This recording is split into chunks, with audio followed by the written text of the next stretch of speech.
Assalam. Kenapa kata assalamualaikum itu bagi Nabi itu adalah pintu pembuka cinta kasih kepada manusia. Afsus salam bainakum. Ya. Tebarkan salam di antara kamu. Kenapa? Karena kata assalam itu artinya beda dengan salam bahasa Indonesia. Kalau terjemahan assalamualaikum apa Pak? Salaman atas kamu, benar nggak? Ya. Tapi ternyata kalau kita buka, saya buka ada 4 kitab Asmaul Husna, Imam Ghazali, Imam Zarruq, Imam Kushairi, lalu ada beberapa penulis belakangan, itu nggak ada yang mengartikan selamat. Tapi kata assalam artinya terlepas dari aib dan keburukan dan kemudaratan, masuk ke situ. Jadi kalau ketika mengatakan assalamualaikum, semoga kalian terlepas dari keburukan, aib dan kemudaratan, gitu artinya. Aib itu bisa zahir, bisa batin. Maka include di situ keselamatan. Cuma terjemahannya kok cuma keselamatan atau salam damai kan gitu ya. Nah, ini terlalu sempit maknanya. Dan dianjurkan seorang muslim ketika ba'da salat dia membaca Allahumma antas salam wa minkas salam tabarakta ya dzal jalali wal ikram. Ulama kita melihat kalimat ini bisa dijadikan untuk doa, maka mereka tambahkan doa di antara kalimat ini. Itu boleh dipakai. Gimana bacanya? Allahumma antas salam wa minkas salam wa ilaika, gitu ya. Ya udussalam fahayyina, hidupkan kami dalam keselamatan, masukkan kami ke negeri sorga yang penuh assalam, kedamaian. Nah, kalau ini Imam Qazzaz ini cuma 3 Pak. Kalau Imam Ibrahim bin Adham itu ngajarin 6. 6 ini lebih berat lagi nih. Jadi orang bisa menapaki jalan kewalian menjadi kekasih Allah itu dengan 6 cara. Kita baca ringkas saja Pak ya. Yaghliq baban ni'mah wa yaftah bab syiddah. Dia tutup bab menikmati dunia, lalu dia buka bab mengurangi nikmat dunia ya. Habis sholat subuh pengennya tidur, pengennya badan Pak. Tapi kalau Bapak ini sudah merasakan nikmatnya, manisnya ilmu, maka melek itu lebih nikmat, benar nggak? Nah, saya punya majelis berguru kepada seorang syekh, itu ngajinya jam 12 sampai jam 3 Pak, malam.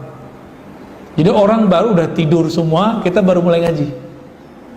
Awalnya beratnya bukan main, tapi lama-lama karena yang dikaji itu tentang Sang Maha Kekasih, yaitu Allah Subhanahu wa taala, lalu Nabi Muhammad sallallahu alaihi wasallam, itu hilang ngantuk. Kok bisa begitu? Ternyata ngantuk itu hilang di saat orang dia lelah, capek. Tapi pernahkah kekasih lelah mencari kekasihnya? Saya yakin tidak ada ya. Bapak kalau waktu masih muda dulu ya, 5 jam aja sama kekasih itu ngerasanya bentar doang, gak ada lelahnya. Maka pengantin-pengantin baru itu udah sebulan rasanya bagi dia baru sehari itu ya, bulan madu itu. Kecuali bulan madu tengkar Pak ya, sehari itu rasanya sebulan. Na'udzubillah min dzalik. Yang kedua, yaghliq babal izz. Dia tutup pintu merasa mulia. Nah, ini saya melihat nih orang-orang di pesantren sama jemaah tabligh Pak. Walaupun saya nggak ikut jemaah tabligh sekarang ya, tapi mereka itu kalau yang benar ya, kalau yang nggak benar ketemu juga saya ya. Kalau yang benar itu kan jemaah tabligh nggak ada ceramain ustadz, nggak ada. Tapi kalau nggak benar ketemu ustadz diceramain sama mereka. Ini kejadian guru kita ahli hadis Imam Besar Istiqlal Syekh Ali Mustafa Yaqub yang lama almarhum, didatangin oleh anak-anak tabligh ini, jurusannya umum, terus menceramain kiai. Ayo Pak Kiai khuruj. Khuruj artinya apa? Keluar kita nginep, berjuang, berdakwah di luar, di masjid-masjid nginep. Ya beliau senyum aja, saya mah khuruj tiap hari nak gitu. Tuh pesantren kamu lihat, saya ngajar tiap hari, mimpin sholat tiap hari, mimbing umat tiap hari. Nah, ini lupa nih anak nih. Tapi terlepas dari itu, kalau mereka ngikutin Pak kaidah-kaidah dari imamnya ahli hadis yang ada di India sana, kalau ada tamu, nah itu mereka sambut. Ada namanya istiqbal, cara nyambut orang yang nyambut tamu, nanti dihidangkan makan, ya segala macam lah. Itu betul-betul dihormati. Kita itu kan pengen dihormati, tapi mereka menekan rasa itu, lalu mereka menghormati orang. Nah, Bapak nanti, semoga nanti kalau pandeminya sudah mulai normalnya sudah mulai betul-betul normal, nanti kalau perlu ada misalnya piket makan pagi atau sarapan pagi, belajar Pak, mau nekan merasa mulia. Atau misalnya di sini ada kerja bakti, ya, kita angkat barang yang menurut kita itu yang ngangkat orang-orang tukang gitu, orang-orang yang menurut kita kerjanya keras, kita selama ini ngebosi, kita kerjain itu. Atau sederhana, nanti kalau pulang ke rumah, Bapak kalau masih punya anak kecil, jangan ego untuk mandiin anaknya, sesekali nyuci piring walaupun sudah ada pembantu misalnya, atau membantu hal yang remeh-remeh di rumah. Nah, itu sudah mulai tuh, yaghliq babal izz wa yaftah babal dhul, ya, lalu membuka pintu merasa hina di hadapan Allah dan makhluk Allah Subhanahu wa taala. Kenapa begini? Karena selama orang merasa dirinya berhak dihormati, selama itu dia tidak bisa merasakan kehadiran izzahnya Allah dalam dirinya. Hati-hati Pak, ya. Yang ketiga, yaghliq babar rahah, menutup pintu rahah. Rahah ini rehat, tadi yang kita bicarakan, banyak tidur, banyak nonton, banyak santai. Lalu mulai apa? Yaftah babat ta'ab, memulai bab ta'ab, capek. Puasa itu capek nggak Pak? Capek. Tahajud 12 rakaat atau 11 rakaat capek nggak? Capek. Duha capek juga Pak. Itu melelahkan semua secara fisik. Tapi di saat orang sujud, itu rohnya itu bergembira, itu merasa merdeka. Semakin orang sering sujud, itu pikirannya itu terbuka Pak. Yaghlib baban naum wa yaftah babas sahar, dipertegas, mengurangi bab tidur, kemudian menambah bab bangun. Nah, kami kalau itikaf itu emang kalaupun tidurnya nyander di tiang gitu Pak biasanya. Berat-berat baru nanti kita agak tidur, itu pun kaki dilipat. Seperti Imam Junaid. Imam Junaid puluhan tahun tidak pernah kakinya diselonjorin. Tapi kita nggak usah lakukan itu ya, itu cukup ulama terdahulu aja. Nabi nggak ngajarin gitu juga, tapi itu cara mereka supaya tidak tidur nyenyak. Kakinya dilipat ketika tidur, dilipat kiri atau kanan. Ya. Kenapa Nabi suka tidur miring? Karena orang tidur miring itu biasanya lebih sensitif mendengarkan suara koko ayam tadi itu ya. Kan jam 2:30 udah mulai Pak koko ayam, jam 2 lah. Kenapa mulai? Karena jam 2-an itu adalah awal dari sepertiga malam terakhir. Jadi Bapak kalau mau beriadah, berlatih di setiap malam, pilih itu dari jam 2, 3, itu pilih, silakan diambil jam itu.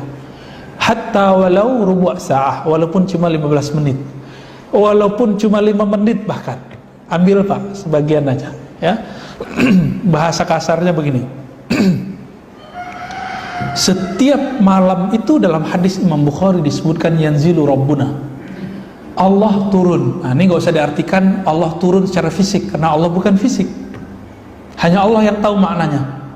Tapi ini maknanya adalah Allah mengetuk hatimu, mengetuk rumahmu setiap sepertiga malam terakhir. Allah mengatakan, adakah yang bangun untuk sholat, adakah yang bangun untuk taubat, adakah yang berdoa. Itu undangan.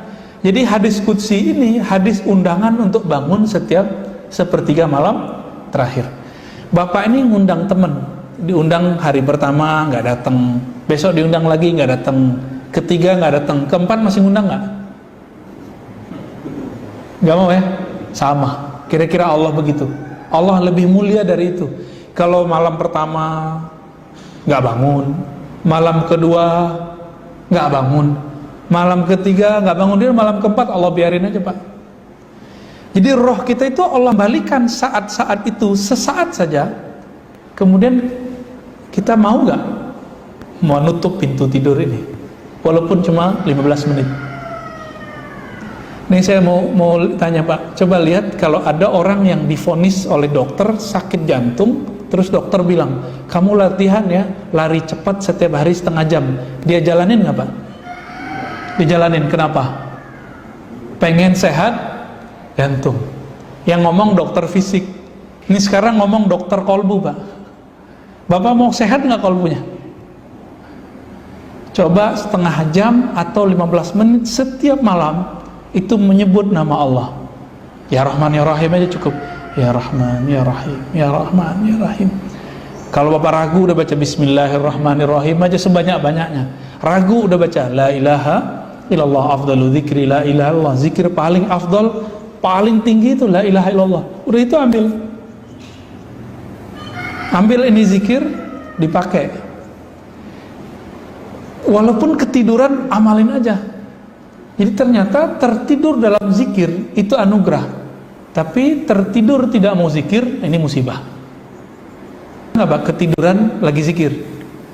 Nanti kalau mimpi, itu mimpinya enak-enak biasanya. Mimpi ketemu Nabi, mimpi ketemu orang soleh, rohnya tuh melayang kemana-mana tuh.